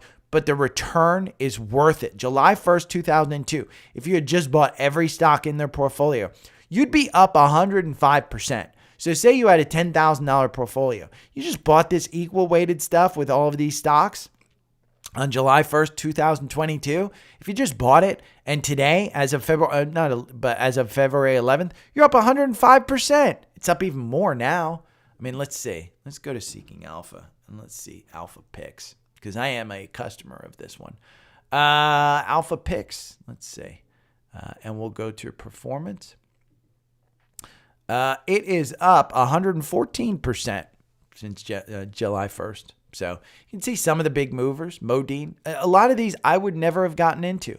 And they're up 884%, 307%, 244%, 231%.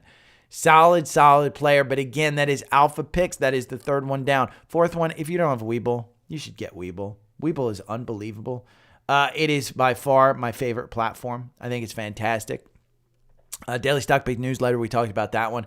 If you want Patreon, 1 hour, one-on-one with me, I think this is crazy. I would become a founder member of the paid newsletter, which is $400. And then you schedule a 1 hour meeting with me. I will go over, if you think, if you're getting beaten up at the lunch table during the cafeteria hours at school, I'm there for you. If your girlfriend just broke up with you and you want some personal advice, I'm there for you. Just an hour. Talk about anything you want. Patreon or founders member. Visible. Did your service get dinged out by AT&T on Friday? Well, you know what didn't? Visible. And Visible, you click on that, you get $20 off your first month with that link. Check out the plans. Well, it's $25 or $45 a month for unlimited. I have the $25. Personally, I'm not on the $45. I don't feel the need to get the faster one. If you're at work, if you want, if you have that desire to get on Instagram, to get on TikTok, and you need to do it quickly, yeah, $45. Again, this is for single lines, for family plans and stuff like that. I think you might be better going somewhere else, but this is my thing. And again, I don't sell stuff that I don't use myself. If you want a Tesla, because I just bought a Tesla, you can get $500 off and 3 months free. AT&T, refer a friend. I have that because I do have AT&T in my house. It's been a solid player. Savvy Trader. These are all the trades that I do. This is the core portfolio, everything that you want. If you want to join our Reddit community, we got a Reddit community. If you made money, I got PayPal, Venmo, and Cash App right here. So I don't ask for money up front. But again, any of that stuff is good. Tomorrow I will be on. Wednesday I will be off. Thursday I will be off. You will get newsletters. Sign up for the free newsletter. Thank you, guys. I'll talk to you later. Bye. Okay, that was a long show. Oh.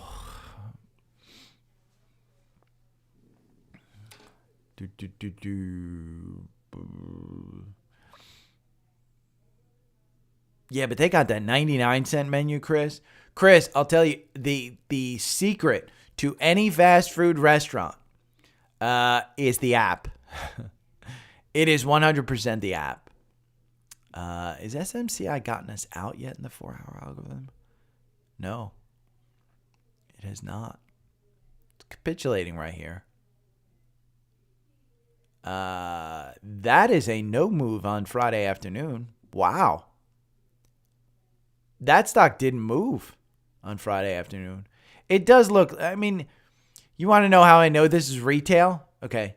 So this is a 4-hour algorithm. Okay. So every afternoon candle is 3 hours. So here we have a morning candle. You have an inside candle in the afternoon. We have a morning candle. You have an inside candle in the afternoon. We have a morning candle. Okay. You have a higher candle the next day. Where it popped up to 1,000 and rejected off. The next morning, you gapped way down, and you finally filled it up, but so you didn't have a gap. But afternoon, you have an inside candle. I mean, a tiny inside candle. Look at all those tiny. This is a morning candle. I mean, every morning candle on SMCI is huge. Great show. Your thoughts on ZLDPF? What the hell is this? Zealand Pharma. I have no interest. I mean, hype. This looks like a hype trade. Let's look at the fundamentals. ZLDPF. ZLDPF. I can't even find it. I mean, Zealand Pharma. It's not on FinViz. Nobody covers it. Trade it, JJ. I mean, your guess is as good as mine on that. Thanks, Pavin. SLV chart. SLV. Silver. I'm not a silver, gold, precious metals. That to me is way too messy to even trade. I have no interest in this. I mean, that's just a messy chart. For me, why do I even want to trade this one? I mean, you look at something like, even SMCI. I mean, I hate coming back to it, but that's a nice, logical chart. See how there's not a ton of gaps, moves. It's just a nice, logical chart. So SLV, I mean, trade it. I just don't love it. I don't have the shoes, but everybody from Neil, everybody I know says they love it. I love Wendy's, Chris. When they message me and tell me you can get free fries with the purchase in the app, your boy's going to get Frosties. That's it. Let me see. I'm trying to see if my Carvana money. They said it's not available in my account. It should be by the end of the day. But yeah. Okay. I am going to get out of here. If you guys have any questions, thank you, Scott, for your kindness. I really appreciate when you guys tip me. I mean, listen, the whole thing about tips was I hate charging people for anything. And I do hate that I charge for the newsletter. And here's the story on the newsletter for anybody that doesn't know. I never meant to start a paid newsletter. I accidentally started charging people, and people were so nice they didn't want a refund, even though I offered it. I offered to get rid of that and give people a refund. And so then they started finding value in the content, and I can't just cancel it, because then I'm out money because I got to give money back. Not that I've got to give. It would cost me more to give refunds than the actual money that I've made. That's the way Stripe and Substack works. I would actually have to pay to give refunds. And at that point, I'm like, people find value in it. They can subscribe if they want. I think I do give value to free subscribers too. So that's always been my goal is, hey, if you don't have the money, it's not like I'm hiding anything from you or I give you FOMO. There's a lot that I give for free here. So I love that I have $1,000 Patreon though.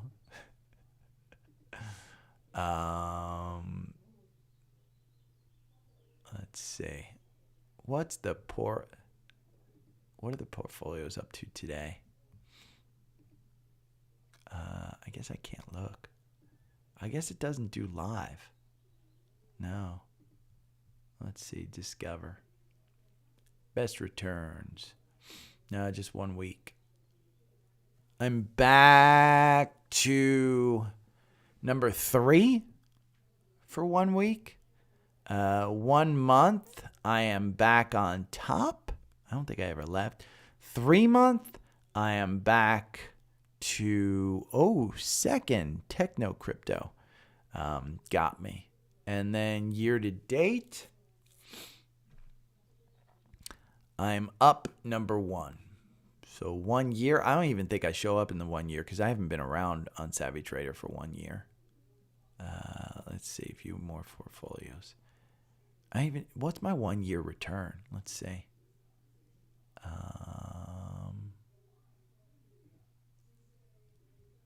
On the trading. Refresh. What happened? Let's look at 1 year. My 1 year return is 58%.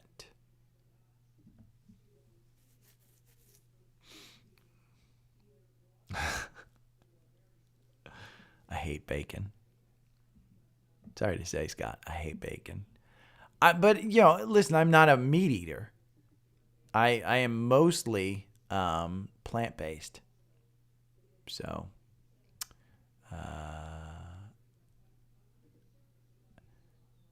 JJ, hopefully I didn't offend you with this ZLDPF. I mean, trade it.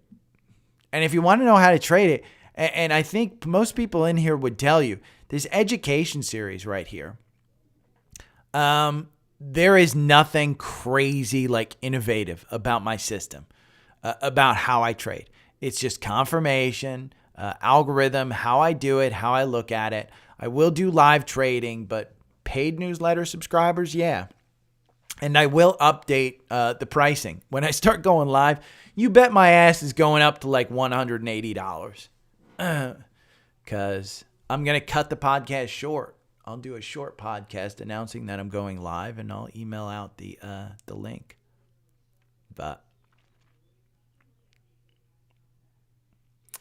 yeah, I just and Mike, if anybody has, I use OBS to stream. Let me see. What did Nate tell me? Trader Nate was giving me some good tips on how to do streaming. Restream. That's what he said. Restream. Restream.io. That's the one. This is the one where he said, hey, see our plans. 2-channel multi-stream, 30 plus free press platforms. Oh, 6 on-screen guests. Oh. 15-minute upload and stream. Oh, look at this. I may do this. And I may pick 6 people to be guests.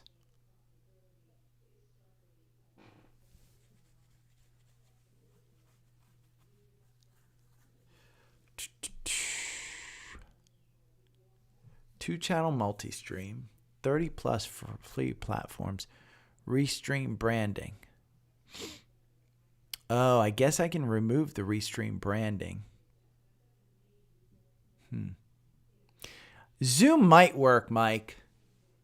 The problem is with Zoom, let's see, Zoom would work. The problem with Zoom is I have to figure out how to work it. I mean, it's up to 40 minutes, 100 attendees per meeting. Full disclosure, I have more than 100 paid. And so that means I'd have to go up to this $13.33 billed annually. Oh, let's see, monthly. It's probably like $20, $15. That's not enough.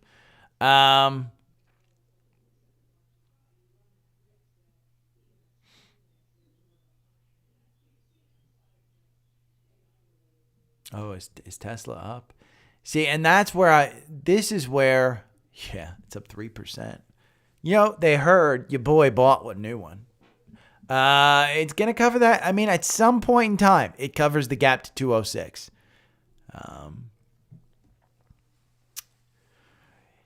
Yeah. The problem with live, Mike, is it's got to be in the morning. It's got to be during volatility sessions, because the last thing I really want to do is trade something that's not moving. You know, not being able to find something to trade. Yeah.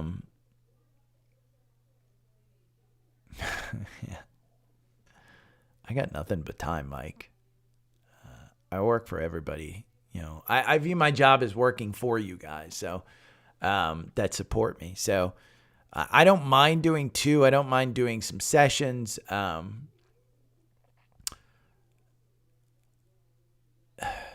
What I might, and I'm thinking of opportunities. Zoom might work. Restream, I think, might be the best thing. And the only reason I say that is, I want the people to be able to chat, and so it might be a private YouTube, because I know everybody has YouTube. Everybody should have YouTube, but I want to be able to. Part of the allure would be and not a lure, help, is somebody saying, hey, this is moving. And so, like say, for instance, we get some news. I don't always know that stuff's moving. And it's not like I can go on, hey, let's just go to a triple levered ETF. For instance, let's just do that. Run this. And we'll go to just right now where Neil says, hey, Tesla's moving. We can go to a 5-minute and we could trade this one live. Look, you opened up. Right now, I'm seeing we hit this gap. Look at how cleanly that rejected off of 199. And look at how you've all of a sudden got a candle at a lower low. So if we just traded based on confirmation, you would have bought down here at 194. And am I upset at 194? Let's say you bought in the middle of this candle. Am I upset at 194 at trading out with a 2% gain in 45 minutes? Hell no. Because, I'm not trading crazy moves. I'm looking at stocks that if they do go down, I can always try and, dollar cost my average way back in. TQQQ, good example. Oh, let's get out of the strategy tester. I hope you can see this, but, I don't think you can. I think I have to get back into the strategy tester for you to see it. Because I want you to see the RSI and stuff like that. So here you go. Here's TQQQ in a 5-minute chart. If I got on and I said, hey, we were trading today, I would look at extended hours because we're still early in the morning. We're only at 10:18, and you want to look at the action in this.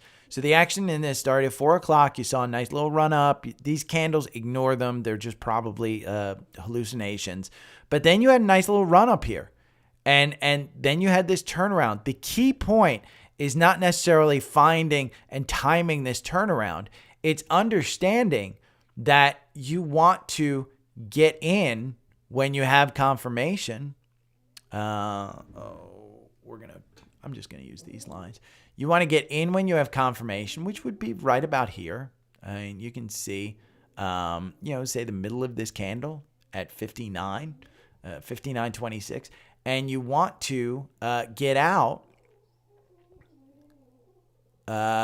when it starts to, you start making lower lows. So there, half a point, half a percentage. Could have done that. Right now, I'm seeing no benefit in getting in.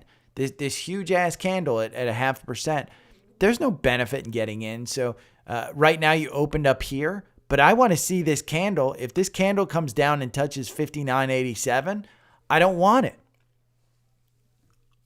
And again, you're looking at MACD cross up, might get me in. The RSI is at 58. It's not overly bought. You look at where it rejected off. The RSI was at 64. And you can go down to a 1-minute chart if you want to look even further in. But this is kind of the live trading session that I want to, go into more detail, but I want more interaction that's available to happen. Because I do think that even though there's people that pay me to follow me, I think there's people that also are probably a little more educated on trading. I mean, day trading is just, you're looking at the charts. You don't care about the fundamentals. You don't care about the story. You don't care about any of that. You just look at the chart. And I've had some luck in it, but by far, I am a better buyer and holder.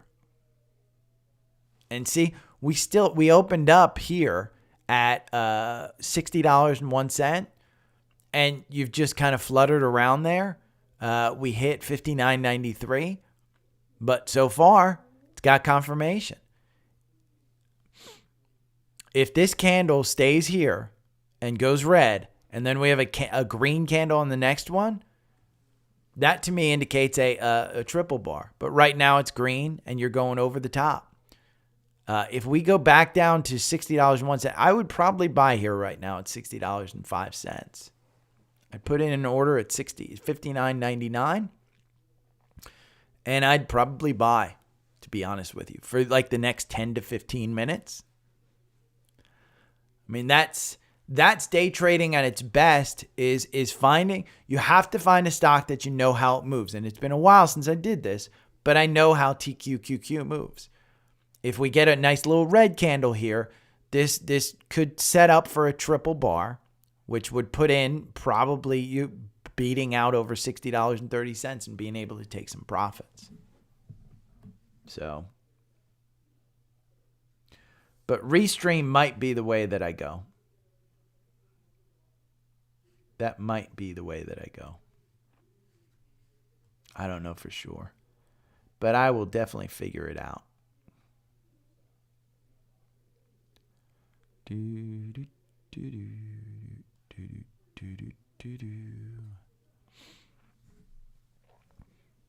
Let's see. I mean, SMCI, no joke. This could be traded on a 5-minute chart too. This worries me a little bit with that, but what makes me positive on this right now is that MACD cross up with the RSI at 46. But long term, I mean, look at that 200-day. You still have a long-term downward trend. You still have a medium downward trend with the 50, but that 9 days looking to bounce. And 857, honestly, is not crazy to pay for SMCI. I think that's $1,000 stock.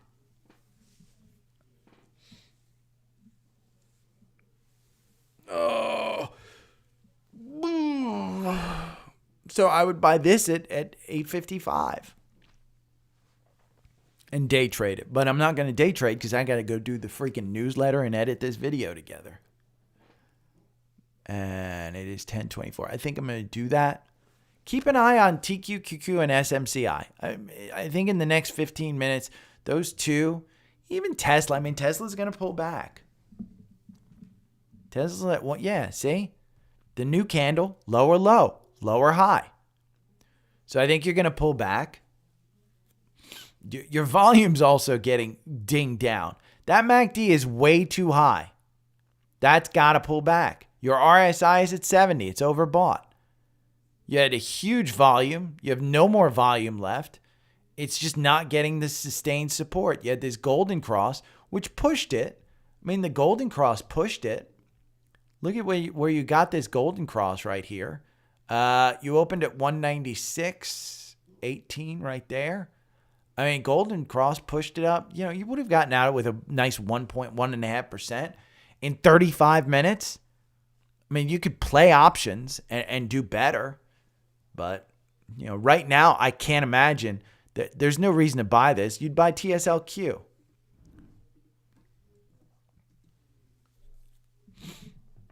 TSLQ on a 5-minute? Yeah. You got a nice little chart here going. So, you got the MACD down below. You got the RSI at 33. CSLK. CLSK. Clean Spark. Oh, this is the Bitcoin miner. Yeah. Yeah. See, this is perfect. If this candle, I mean, I think you've already had your run, but see how the volume's kind of staying the same? See how the MACD is way up here and the RSI is at 82? I would expect this to pull back. But when you go to a long one, let's go an hour. You know what? 65. Let's go to 65. Because you've had one candle today. Look at that candle, 17% move. See, and Mike, that's why I need something that has interactivity with a few people where I can get them. You can raise your hand and I can kind of call on you. And I don't know that Zoom is kind of like that. I don't think we'll have 100 people get in there on a live, but I do want the opportunity where people aren't like booted out. Because you never know. Live trading, man, you could have people do a schedule around that, and all of a sudden I got too many people in there, And I can't necessarily control that they're not sharing the link with friends and saying, hey, join up. But yeah, this one, I mean, you can do a 5-minute or a 1-minute chart even. That 1-minute chart, if you go there after a 5-minute, you can kind of look at it if you want to go out. But the key point is to look at multiple time frames when you're day trading. That's why people have multiple charts. Here, I think I can set up.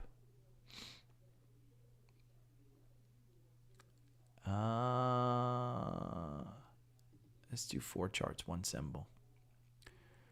So we've got the 1-minute, we've got the 5-minute.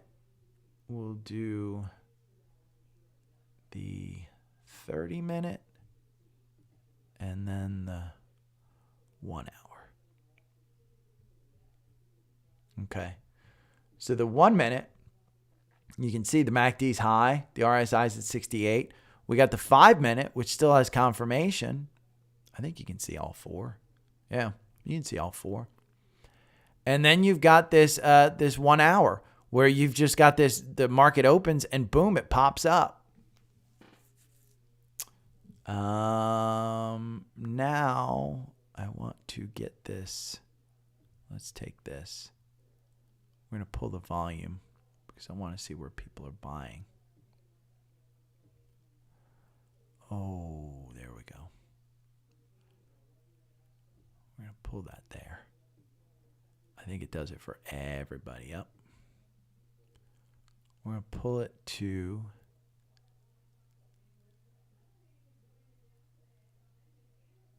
no, we want it 9 o'clock. We're going to pull it to 9 o'clock. And it does it. No. Here, I'm going to pull it back to the open. There we go. So here, this is a great look. So this is a 1 minute where you've got everybody's buying up here. You do have VWAP at 1968. Right now it's trading at 1968. So you do have the VWAP up there. Here in the 5 minute, your VWAP's at 1973. There we go. And you're kind of seeing a turnover. You're not seeing the volume pop up. The volume really is at 1885. So you have to worry about a little bit of a pullback if you start to see a turnaround. So you want to take your profits quickly. In the 30 minute, you're still seeing confirmation. And this one, for some reason, didn't pull over here. No. Why does it pull back there? I don't know why this 30-minute pulls back to February 22nd. Can't see anything there. And this one even pulls back more. Yeah. Oh, I guess it's the number of candles that it goes back. Yeah, that's what it is. So if we pull this, where's everyone buying? They're still down here. And see this one, you want to, yeah, it just does it by the number of pull candles. So, not great. But you do want to look at your volume levels because you do want to pull this and see where everybody's buying. I'm seeing down around 1950. There's a lot of volume down there at 1950. And here, there's a lot of volume at 1878. That 1950 is kind of the first thing. So if you break 1950, you're going down. So good one to trade, though. Like I said, this is a great one to trade. DPZ. The hell? Oh, is this Domino's? It's one of the biggest movers today. Solid stock. I mean, it's a good. I love Domino's pizza. Perfectly honest, it's my favorite fast food pizza.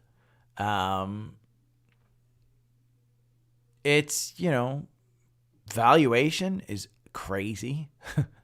Average price target 437. You're trading at 462. So you got a 5% downside. 14 out of 44. It's number 1 is Eat, Brinker. Darden is number 2. I mean, it's just a restaurant. Wingstop's number 13. I mean, Domino's Pizza down here, Papa John's 23. What is Domino's? Domino's is number 14. So number 14 right here. Wingstop is above it. This is just based on quant ratings. If you want it based on Wall Street ratings, I don't know where it is. There it is, 23. BurgerFi is the number 1. Compass Group is number 2. But yeah, it's my favorite one. If you look at DPZ from we'll go back to just one chart. And we'll go to the 4-hour. It showed up on a scan, I think, today. Friday. 4:30. Don't you wish you would have bought at 4:30 when the algorithm got you in? So Triumph, if you want my algorithm, it makes you 17% on Domino's with 31 positions over the last 2 years. 17%. You know what you made if you bought Domino's 2 years ago? 6%. So 3 times the return on Domino's. Go over to the link tree. Sign up for TrendSpider. That's what I think you should do if you like Domino's. It's up 6% today. They had some good news or something. Something happened with them. They got an upgrade or something. Biggest stock movers, let's say. Their sales. It was their sales. Yeah. Comparable sales exceeded analyst expectations. So solid. I mean, even from a long-term standpoint, let's look at the weekly because you haven't hit your all-time highs. I mean, the all-time highs back here in 2021, this was the peak valuation, but it's not crazy expensive. The PE is 31, the forward PE is 26. With that kind of growth, average price target 441, you're trading at 460 something. So I don't think it's bad. Okay, I am out of here. You guys have a great day.